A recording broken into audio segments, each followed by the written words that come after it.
I'm pro happiness. Well, I wanted to say, I know we are three single women in our 60s here who have all been our own bosses or are our own bosses.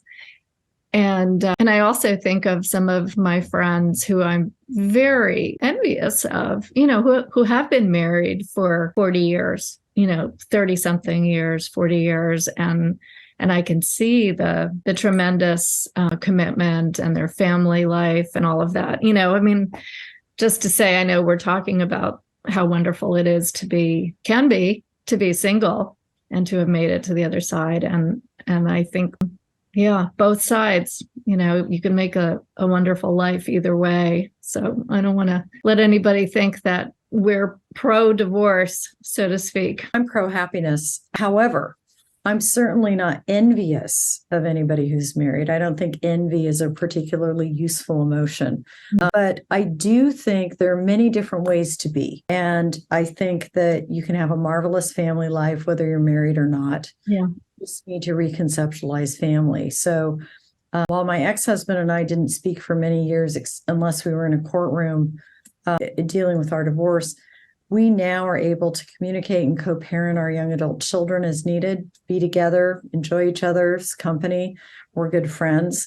And in terms of commitment, I think that if you're aging in reverse, it doesn't mean that you're not going to have that experience. I've had a number of relationships, long-term and short-term, with men since I was married that are deeply satisfying.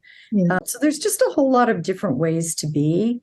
And I was raised in a very religious family and got married very young at the age of 22, had my first child at 24, thought I was going to be married forever.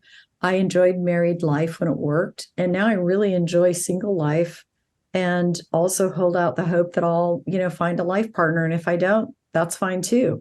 So I think it's important to recognize there's all kinds of different ways to be, and that we accept all those different ways of being, and no single way is better than another. But we have options available to us that if we were born in a different generation, we probably wouldn't be doing this right now, talking about the way we've chosen to live our lives in the way that we are. And I think it's very important to affirm that it's great.